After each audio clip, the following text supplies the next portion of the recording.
ಇನ್ನು ಧರ್ಮಸ್ಥಳದಲ್ಲಿ ನಿಗೂಢ ಶವಗಳಿಗಾಗಿ ಶೋಧ ಕಾರ್ಯ 5ನೇ ದಿನವಾದ ಇವತ್ತು ಕೂಡ ಮುಂದುವರಿತಾ ಇದೆ.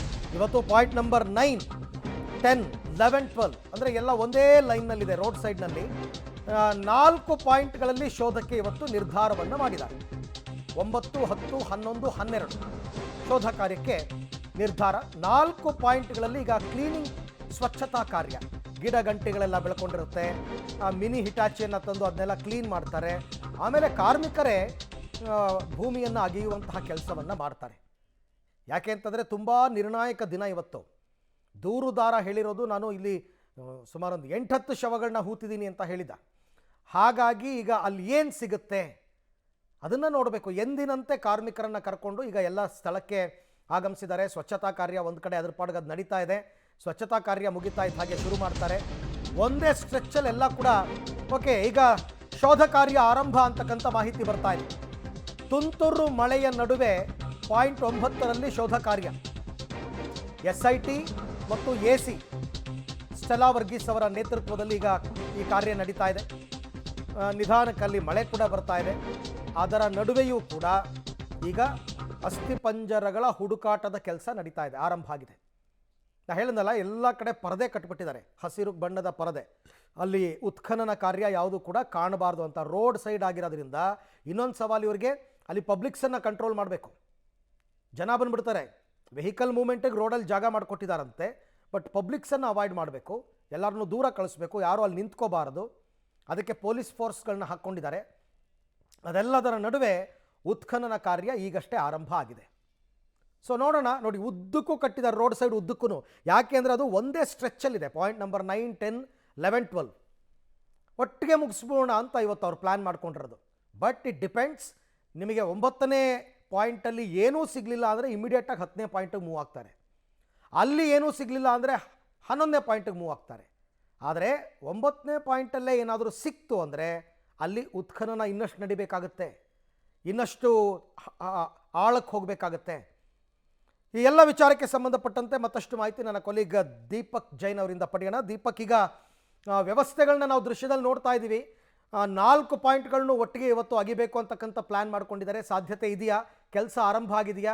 ಏನಿದೆ ಅಪ್ಡೇಟ್ಸ್? ಅರವಿಂದ್, ಈಗಾಗಲೇ ಪಾಯಿಂಟ್ ನಂಬರ್ 9ನಲ್ಲಿ ಈ ಶೋಧ ಕಾರ್ಯವನ್ನು ಆರಂಭ ಮಾಡಿರುವಂಥದ್ದು. ಸುಮಾರು 40 ನಿಮಿಷಗಳ ಹಿಂದೆ ಅಲ್ಲಿ ಗಿಡಗಂಟಿಗಳನ್ನು ಕ್ಲೀನ್ ಮಾಡಿ ನಂತರ ಉದ್ದ ತರ್ಪಾಲ್ಗಳನ್ನು ಹಾಕಿದ್ದಾರೆ. ನಾವು ನೋಡ್ಬೋದು ಇಲ್ಲಿ 8ನೇ ಪಾಯಿಂಟ್ನಿಂದ 12ನೇ ಪಾಯಿಂಟ್ವರೆಗೂ 11ನೇ ಪಾಯಿಂಟ್ವರೆಗೆ ಕಂಪ್ಲೀಟ್ ಕವರ್ ಮಾಡಿದ್ದಾರೆ.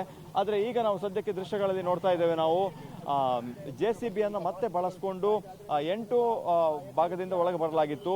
9, 10ರ ಭಾಗಕ್ಕೂ ಕೂಡ JCBಯನ್ನು ಬಳಸಿಕೊಂಡು ಅಲ್ಲಿ ಕೆಲಸ ಮಾಡಲಿಕ್ಕೆ ಮುಂದಾಗ್ತಾ ಇರುವಂಥದ್ದು. ಈಗಾಗಲೇ ಒಂದು ಕಾಲುವೆಯನ್ನು ದಾಟಿ JCBಯನ್ನು ಮತ್ತೆ ಒಳಗಡೆ ಕರ್ಕೊಂಡು ಹೋಗುವಂಥ ಕೆಲಸವನ್ನು ಮಾಡ್ತಾ ಇದ್ದಾರೆ. ಸಂಪೂರ್ಣವಾಗಿ ತರ್ಪಾಲನ್ನು ಬಳಸಿಕೊಂಡು, ಗ್ರೀನ್ ತರ್ಪಾಲ್, ಯಾವುದೇ ವಿಸಿಬಿಲಿಟಿ ಇಲ್ಲ ಈ ಭಾಗಕ್ಕೆ ಅನ್ನುವಂಥದ್ದು ನಾವು ನೋಡ್ಬೋದು. ಹೆಚ್ಚುವರಿ ಕಾರ್ಮಿಕರನ್ನು ಕೂಡ ಬಳಸಿಕೊಂಡು JCBಯನ್ನು ಮತ್ತೆ ಆ ಸ್ಪಾಟ್ಗೆ ಕರೆಸಿಕೊಂಡು ಹೋಗಿರುವಂಥದ್ದು.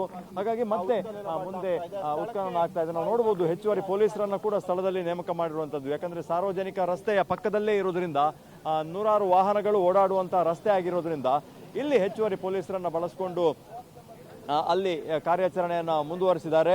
ಇನ್ನು 1 ಗಂಟೆಗಳ ಕಾಲ ಪಾಯಿಂಟ್ ನಂಬರ್ 9ರಲ್ಲೇ ಅಗೆಯುವಂಥ ಸಾಧ್ಯತೆಗಳು ಕಂಡು ಬರ್ತಾ ಇದೆ. ಹಾಗಾಗಿ ಕಂಪ್ಲೀಟ್ ಆಗಿ ಕವರ್ ಮಾಡಿ ಮತ್ತೆ ಈ ಒಂದು ಪ್ರೊಸೀಜರನ್ನು ಮುಂದುವರಿಸಿರುವಂಥದ್ದು. ಹಾಗಾಗಿ ಅರವಿಂದ್, ಇನ್ನು 1:45ರಿಂದ 1 ಗಂಟೆಗಳ ವೇಳೆಗೆ ಇಲ್ಲಿ JCBಯಲ್ಲಿ ಅಗೆಯುವಂಥ ಕೆಲಸವನ್ನು ಮಾಡ್ತಾ ಇದ್ದಾರೆ. ಪ್ರಮುಖವಾಗಿ ಇಲ್ಲಿ ಒಂದು ಹೆಚ್ಚುವರಿ ತರ್ಪಾಲನ್ನು ಬಳಸಿರುವಂಥದ್ದು.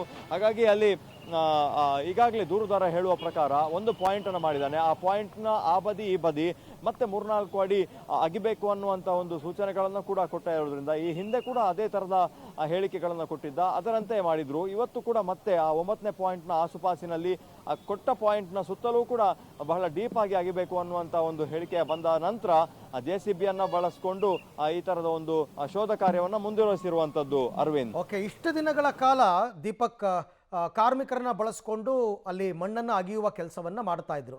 ಇವತ್ತು JCB ನಾನು ನೋಡಿದೆ, ಅಲ್ಲಿ ದೃಶ್ಯದಲ್ಲಿ JCB ಒಂದು ನಿಂತಿರೋದನ್ನು ನೋಡಿದೆ. ಹಾಗಾಗಿ ಮಣ್ಣನ್ನು ತೆಗೆಯುವ ಕಾರ್ಯ ವೇಗವನ್ನು ಪಡ್ಕೋಬಹುದಾ ಇವತ್ತು ಅಂತ? ಸ್ವಲ್ಪ ಮಟ್ಟಿಗೆ ವೇಗವನ್ನು ಪಡ್ಕೊಳ್ತದೆ ಅರವಿಂದ್. ಯಾಕಂತಂದರೆ ಅಲ್ಲಿ ಜನ ಶಕ್ತಿಯನ್ನು ಬಳಸಿಕೊಂಡು ಅಲ್ಲಿ ಅಗೆಯೋ ಕೆಲಸ ಆಗ್ತಾ ಇದ್ರು ಕೂಡ ಬಹಳಷ್ಟು ಗಿಡ ಗಂಟಿಗಳು ಮರಗಳಿರುವಂಥದ್ದು ದಟ್ಟವಾದ ಬೇರು ಆವರಿಸಿಕೊಂಡಿರುವಂತಹ ಸ್ಥಳ ಆಗಿರೋದ್ರಿಂದ ಅಲ್ಲಿ JCB ಅನ್ನು ಬಳಸ್ಕೋಬೇಕಾಗ್ತದೆ. ನಾವು ನೋಡ್ಬೋದು ಬಹಳಷ್ಟು ಕ್ರೂಷಿಯಲ್ ಮೂಮೆಂಟ್ ಇದು, ಯಾಕಂದರೆ ಅಲ್ಲಿ ವಿದ್ಯುತ್ ಟ್ರಾನ್ಸ್ಫಾರ್ಮರ್ ಮರ ಇದೆ. ಆ ವಿದ್ಯುತ್ ಟ್ರಾನ್ಸ್ಫಾರ್ಮರ್ ಇರೋದ್ರಿಂದಾಗಿ ಬಹಳಷ್ಟು ಮುನ್ನೆಚ್ಚರಿಕಾ ಕ್ರಮಗಳನ್ನು ತಗೊಂಡೇ ಅಲ್ಲಿ ಕೆಲಸವನ್ನು ಮಾಡಬೇಕಾಗ್ತದೆ. ಮತ್ತು ನಾವು ನೋಡ್ಬೋದು ಒಂದು ಎಕ್ಸ್ಟ್ರಾ 2 ಹೆಚ್ಚುವರಿ ಪರದೆಗಳನ್ನು ಅಲ್ಲಿ ಅಳವಡಿಸುವ ಮೂಲಕ ಕಾರ್ಯಾಚರಣೆಯನ್ನು ಪೊಲೀಸರು ಮುಂದುವರಿಸಿರುವಂಥದ್ದು. ಹೆಚ್ಚುವರಿ ಪೊಲೀಸರ ಆಯೋಜನೆ ಕೂಡ ಇಲ್ಲಿ ಆಗಿದೆ. KSRP ತುಕಡಿಗಳನ್ನು ಸ್ಥಳಕ್ಕೆ ಕರೆಸಿಕೊಂಡಿದ್ದಾರೆ. ಮತ್ತು ವೀಕೆಂಡ್ ಆಗಿರೋದ್ರಿಂದ ಸೋಮವಾರದವರೆಗೂ ಕೂಡ ಕ್ಷೇತ್ರಕ್ಕೆ ಬರುವಂಥ ಭಕ್ತರ ಸಂಖ್ಯೆ ಕೂಡ ಜಾಸ್ತಿ ಆಗಿದೆ. ಸಾಕಷ್ಟು ಚರ್ಚೆಗಳು ಮಾಧ್ಯಮಗಳಲ್ಲಿ ನಡೀತಾ ಇರೋದ್ರಿಂದ ಇಲ್ಲಿ ಕುತೂಹಲದಿಂದ ಬಂದು ಜನ ಇದನ್ನು ವೀಕ್ಷಿಸುವಂಥದ್ದು ಕೂಡ ಹೆಚ್ಚಾಗ್ತಾ ಇದೆ. ಹಾಗಾಗಿ ಪೊಲೀಸರ ಭದ್ರತೆಯನ್ನು ಹೆಚ್ಚು ಮಾಡಿರುವಂಥದ್ದು.